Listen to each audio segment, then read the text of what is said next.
Estamos de volta aqui com o Plantão da Tarde. Está na hora de debater. Está na hora de você participar conosco do nosso quadro Em Debate.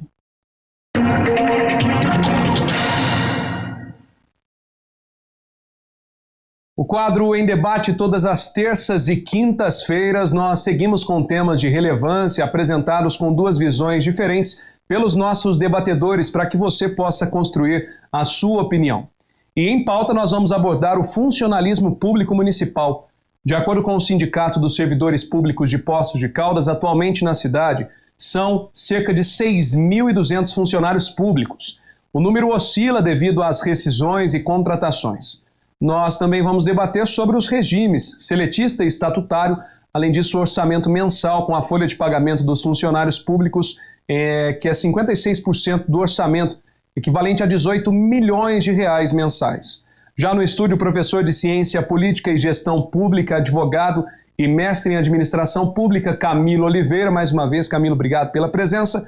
E também o cientista social, professor de Sociologia, especialista em Filosofia Contemporânea e ex-secretário de Cultura, Hudson Luiz Vilas Boas. Muito obrigado também, Hudson, pela presença. E começando o nosso quadro com a introdução das ideias. Com você, Camilo, boa tarde. Boa tarde, Galo, professor Hudson, a vocês que nos acompanham, é sempre um prazer estar aqui debatendo assuntos importantes. E o assunto de hoje não é menos importante, são os servidores públicos.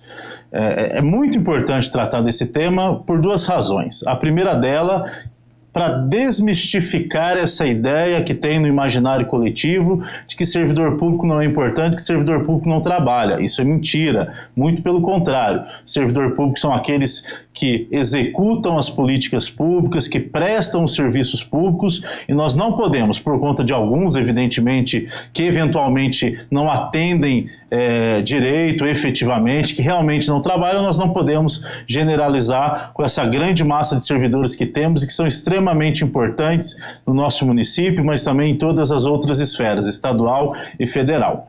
E por outro lado, dada essa importância do servidor público, eles devem ser sempre valorizados. Agora veja bem, valorizar o servidor público não significa criar alguns benefícios de determinadas classes de servidores em relação aos demais. O servidor público deve sim ser valorizado, mas deve ser valorizado dentro de parâmetros que não gerem distorções como as que nós temos visto e discutido nas últimas semanas aqui em Poços, Se temos leis e regras, elas devem ser cumpridas. Não podemos beneficiar sob pena de afrontarmos o princípio da impessoalidade nenhum servidor em detrimento aos demais. Então isso é um assunto importante e que revela a grandeza do debate aqui. Discutir assuntos polêmicos, inclusive esse dos servidores, ainda mais nesse momento em que estamos próximo à eleição e que muitas propostas têm surgido em relação aos servidores públicos municipais. Agora, professor Hudson, sua oportunidade de introdução. Boa tarde para o senhor. Boa tarde, Galo. Boa tarde, Camilo. Boa tarde, telespectadores. Perdão. A gente falar sobre o funcionalismo público, a gente sempre tem que ter em mente, que são os servidores que estão ali prestando serviços que são essenciais para a população, seja na área da saúde, da educação, na própria administração do município, na área tributária, Então, nós, nos últimos anos, criou-se aí, acho que no Brasil é histórico isso, A gente fala nos últimos anos, quando na verdade talvez seja um processo histórico, desde quando, pelo menos, a Corte Portuguesa chegou aqui, lá em 1808. Que se vê o funcionário público como um parasita, como alguém que está ali, um sanguessuga, como alguém que está ali justamente para poder se beneficiar do erário, em detrimento do restante da população, quando não é isso que acontece. Agora, o que nós precisamos, de fato, realmente, valorizar o servidor público, isso é importantíssimo, mas nós também precisamos criar modelos de gestão que modernizem a máquina pública. Quando eu falo que criar modelos de gestão modernizem a máquina pública, eu não estou me referindo a políticas neoliberais, que aí são outras coisas, outros 500, mas sim valorizar os servidores, reconhecer a importância dos servidores e criar mecanismos onde nós vamos poder melhorar a gestão pública. Melhorando a gestão pública, vai melhorar a qualidade do serviço para todos nós e vai melhorar também a qualidade do serviço daquele servidor, tá certo? Melhora inclusive a qualidade de vida do próprio servidor. O que nós vemos muitas vezes é que o servidor, ele presta um serviço sem ter as ferramentas adequadas, né? Muitas vezes sem telefone, sem internet, sem o mínimo ali que ele deveria ter para poder prestar o seu serviço. Isso aí é uma realidade daqui de Poços, é uma realidade de outras cidades, né? É uma realidade até do Estado, sou servidor público estadual, eu falo isso de carteirinha. Então, nós precisamos encontrar, sim, ferramentas para melhorar a gestão.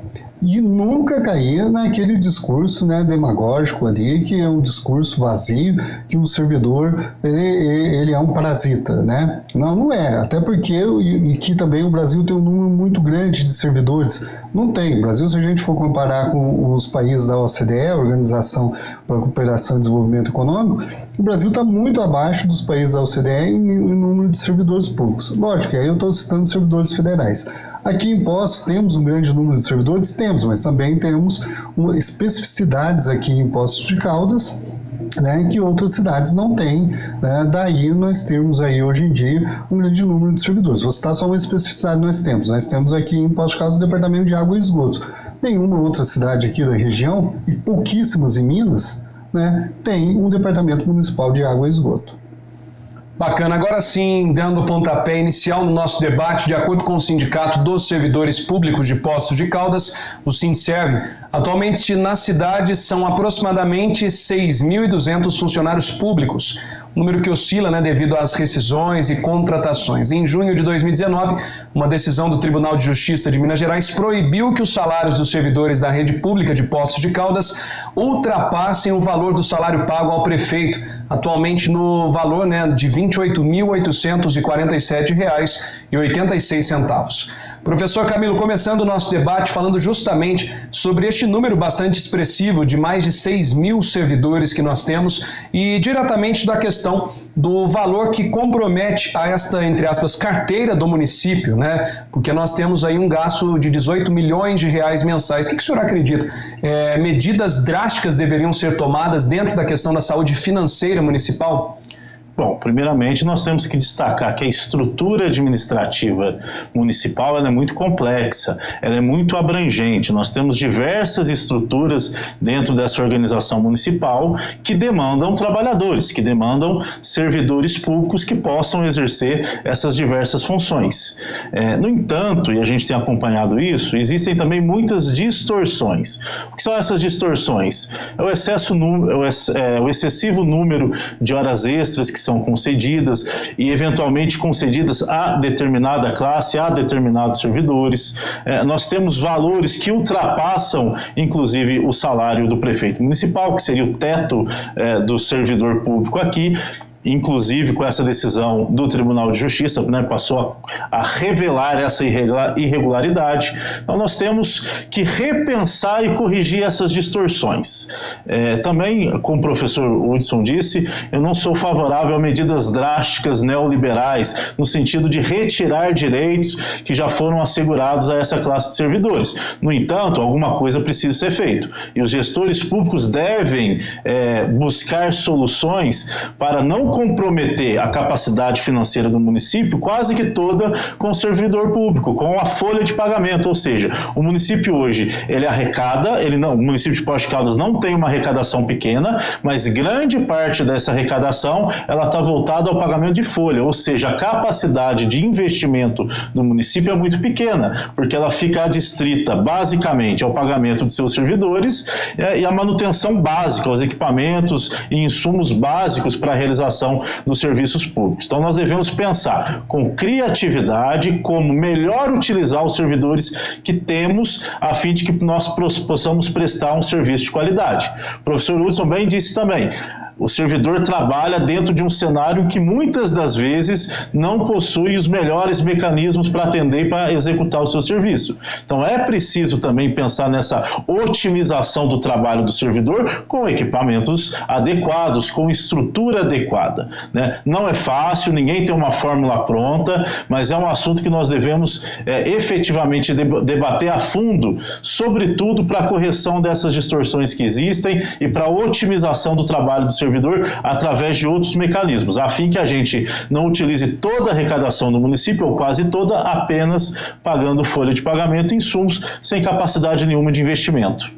Professor Hudson, falando ainda sobre a questão desse número de servidores que nós temos em nosso município, a questão de muitos que são funcionários de carreira, que já estão há 20, 30 anos dentro da prefeitura, o senhor acredita que uma reorganização poderia ser feita também na prefeitura para que esse gasto, esse valor utilizado mensalmente possa arrefecer, diminuir?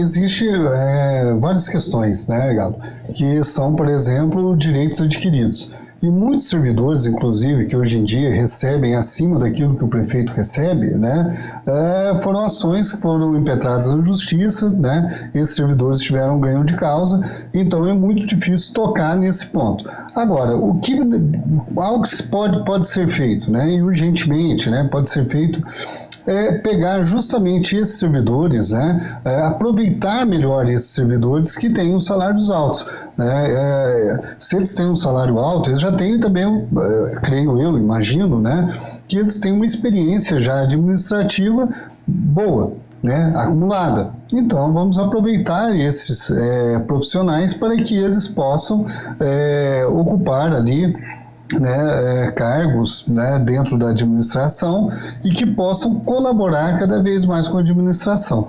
Como o regime aqui em Poços é seletista, né, muitos acabam tendo altos salários, ou às vezes o salário nem é tão alto assim, mas está atento daquilo que é pago pela Previdência Social, né, o INSS, e ele se aposenta e ele prefere manter, né, continuar trabalhando ali também até chegar aos 75 anos, que aí 75 anos todo servidor público tem que deixar a carreira, né, deixar o posto ali que está ocupando.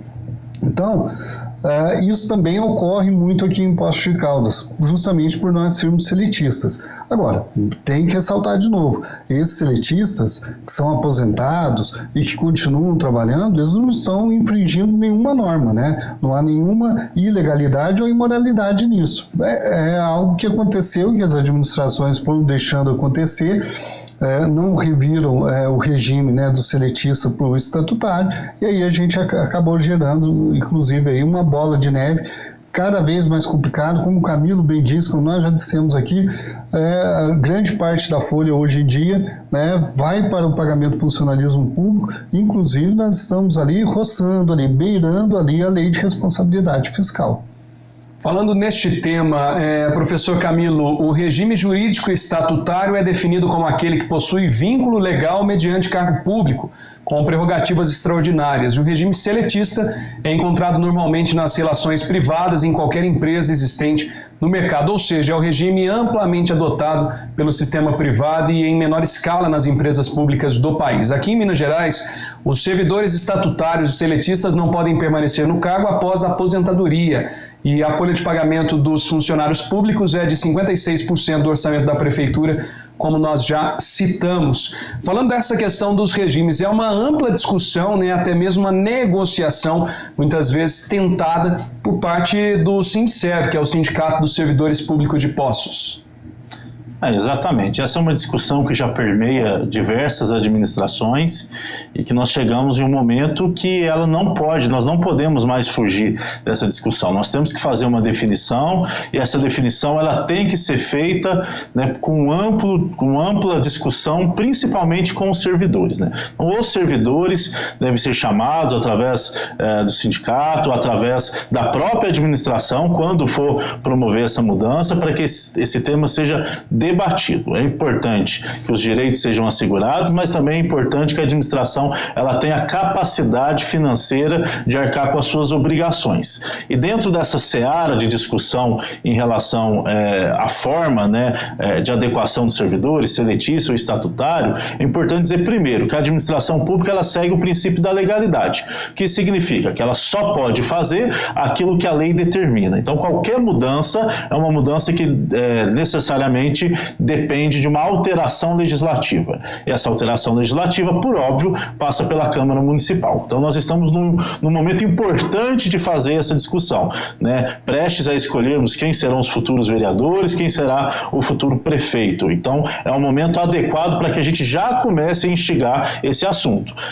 Tanto seletista como estatutário, nenhuma desses regimes ele vai necessariamente resolver a situação. A situação ela perpassa também pela correção das irregularidades que acontecem, elas já acontecem há muito tempo e me parece que muitos dos gestores eles tapam os olhos ao ver isso. Então tem muita gente que recebe hora extra como se fosse uma gratificação por exercer determinada função, ou seja, não para a razão que a hora extra existe, né? Tem muito servidor que não cumpre com a carga horária que deveria cumprir, tem muitos profissionais que não desempenham e as avaliações de desempenho não são feitas de forma regular para acompanhar toda essa necessidade de melhoria da qualidade do trabalho dos servidores públicos. Então, independente do regime que esses servidores estejam estabelecidos, é necessário que essas mudanças sejam enfrentadas, né?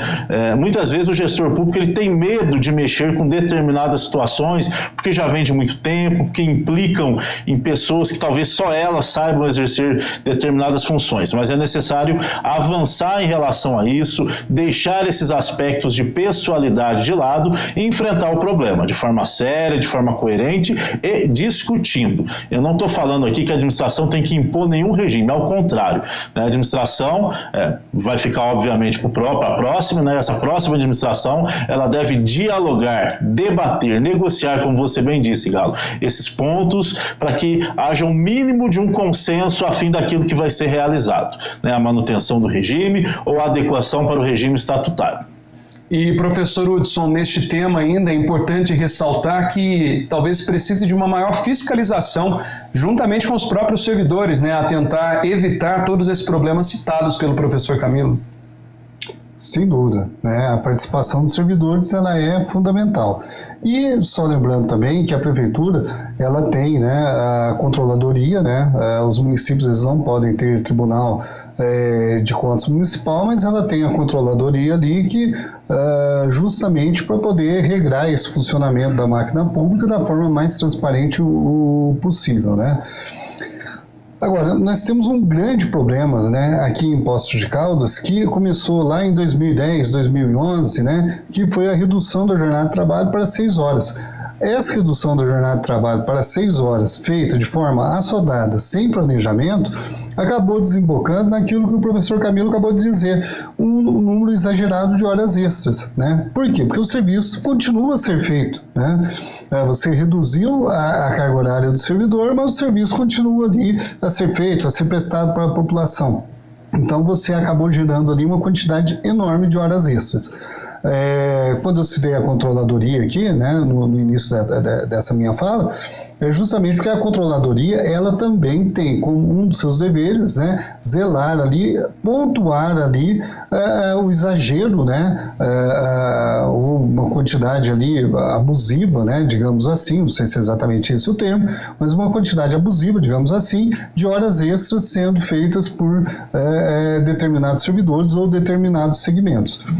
Então nós precisamos, como eu já disse antes, criar mecanismos para que tenhamos um bom gerenciamento e uma boa gestão da máquina pública. Isso é primordial, seja quem for o próximo prefeito, né, que vai sentar lá na cadeira do prefeito a partir de janeiro de 2021, esse é um compromisso que ele vai ter que assumir com a população, com os servidores e, obviamente, né, isso aí debatendo, ouvindo o sindicato, que é o representante legal dos servidores, construindo ali uma proposta para quê? Para que a máquina pública ela não fique tão amarrada como está hoje em dia, né, no pagamento para poder cumprir a folha de pagamento, e isso daí penalizando muitas vezes, inclusive, os fornecedores, né? Temos notícias aí de fornecedores que há meses aí que não recebem, né, da prefeitura aqueles serviços que eles têm prestado. É isso, professor Camilo, agora as suas considerações finais. Bom, a bem da verdade é que a administração pública, extremamente relevante na coordenação e execução de todos os serviços públicos, das políticas públicas, ela carece de mais atenção e de mais cuidado. Não existem fórmulas prontas para que isso seja resolvido, mas é necessário que aquele que se dispõe a ser um gestor público, né, ele possa contar com a capacidade dos servidores para melhor desempenhar a sua função e também para buscar soluções em relação a esse e a outros problemas que estamos discutindo. A Prefeitura de Poços de Caldas, ela passa por uma situação financeira muito grave, uma situação que não vem sendo tão comentada em decorrência da pandemia. Então nós ficamos aí meses falando da pandemia e esquecemos um pouco do assunto, que é a situação financeira do município, que já há muito tempo bate na trave no pagamento dos servidores, não respeita o pagamento dos seus fornecedores e gera a prestação de serviços com baixa qualidade em decorrência a tudo isso. Então é necessário sim que esses assuntos sejam dialogados e que o próximo gestor tenha responsabilidade de fazer uma reforma administrativa, claro, ouvindo os servidores, ouvindo a população, ouvindo a todos que têm direito de participar desse debate, mas é necessário também um choque administrativo e fiscal, a fim de que nós não dependamos tanto de recursos que são feitos por meio de transferências, como é o Fundo de Participação dos Municípios, a cota parte do IPVA, né, para que nós possamos ter receita capaz de arcar com as nossas necessidades, inclusive da folha de pagamento dos servidores. Agora, considerações finais do professor Hudson. Nós temos sempre que ter consciência, né, que aquela ideia, né, que vamos administrar a prefeitura, né, fazer da administração pública como nós deveríamos fazer com uma empresa. Isso não dá certo. Por quê? Porque o objetivo de qualquer empresa é o lucro, é óbvio, não tem empresa que trabalhe não visando o lucro. E o objetivo do serviço público é outro, é diferente, é prestar serviço à população. E aí nós precisamos cobrar que esses serviços sejam prestados com qualidade, com eficiência, e aí nós temos que ter muito cuidado com a gestão dos recursos públicos, porque são fidáveis, né? Aquilo que a administração, né, aquilo que a prefeitura arrecada com o IPTU, com a quarta parte do IPVA, com o fundo municipal, com o fundo de repasse, né, para os municípios, Fundo Federal de Repasse para os municípios, ou aquilo mesmo que aqui em Poços de Caldas especificamente consegue retirar, né, do DME, retirar também de forma legal, porque a prefeitura é acionista do DME, né, e aqui está dizendo que seja legal isso. Esses recursos, eles têm que ser bem administrados. Vejam bem, gente, nós estamos falando aí de uma cidade que tem um dos maiores orçamentos do sul de Minas, já teve o maior, hoje não é o maior, né, Pouso Alegre agora é o maior orçamento do sul de Minas há algum tempo, mas temos um dos maiores orçamentos do sul de Minas, quiçá muito provavelmente um dos maiores orçamentos do Estado, e estamos aí há vários anos dentro de uma crise fiscal, dentro de uma crise financeira, levando, como eu falei antes, o Camilo também citou aqui, atraso aos fornecedores, beirando ali a lei de responsabilidade fiscal no que tange o pagamento, o cumprimento da folha de pagamento. Então, gente, temos que ter, próximo gestor, seja quem for, ele vai ter realmente ali que parar e trazer um equilíbrio para essas contas, né? Não confundir equilíbrio com austeridade fiscal, né? Austeridade fiscal seria justamente cortar serviço, não é nada disso que eu gostaria de ver, espero que nenhum candidato venha propor isso, mas propor aquilo que é, no mínimo, razoável e é aquilo, inclusive, que está dentro da legislação, que é um equilíbrio fiscal condizente aí com o tamanho de Poços de Caldas e com os serviços que necessitam ser prestados. Excelente, obrigado professor Hudson, obrigado também ao professor Camilo Oliveira, nossos debatedores. Como você já sabe, todas as terças e quintas nós temos em debate visões diferentes de temas de relevância para que você possa construir a sua opinião. Obrigado pela audiência, até a próxima, tchau.